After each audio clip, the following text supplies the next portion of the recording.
Совсем скоро здесь будет торжественно открыт новый монумент. Сейчас остались последние штрихи, среди которых в том числе и благоустройство прилегающей территории. Памятник, напоминающий крыло самолета, уже сейчас встречает тех, кто возлагает к нему цветы. Первыми сделали это члены Общественной палаты Ингушетии.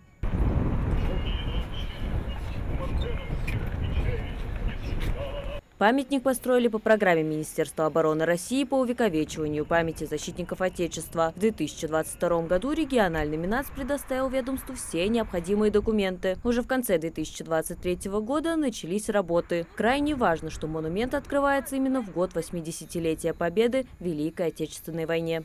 Памятник посвящен летчикам, всем тем, кто в небе Кавказа защищал нашу родину от немецко-фашистского ига.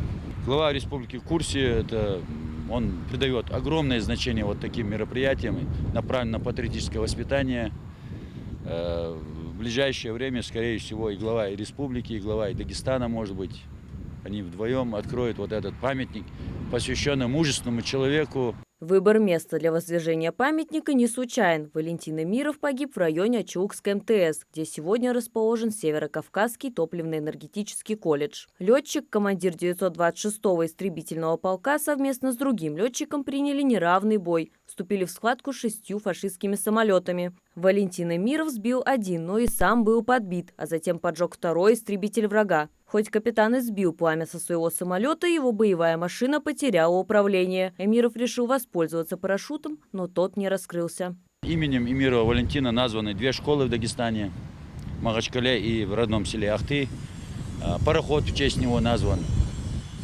На сегодняшний день в Малгобеке улицу в 2020 году мы назвали в честь Эмирова Валентина.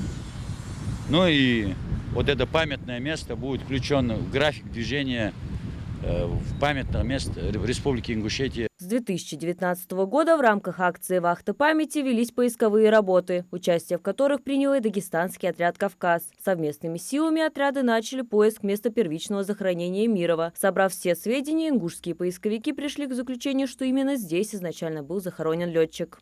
К моменту гибели, к 10 сентября 1942 года, на счету капитана Эмирова было 170 боевых вылетов и 7 сбитых самолетов врага. Он с первых дней войны самоотверженно сражался с захватчиками. Валентин Эмиров готов был в любой момент погибнуть ради спасения Родины. Эмиров Валентин известен еще тем, что в 1942 году, когда был слет горской молодежи в городе Владикавказ, он там выступал. Вы, наверное, все помните, что наши отцы во время Великой Отечественной войны единственные в Советском Союзе объявляли газоват Гитлеру. И вот на этом съезде Эмиров Валентин выступил с такими словами: «Скорее воды буйного терека потекут вспять, злая туча закроет солнце, чем горцы станут рабами Гитлера».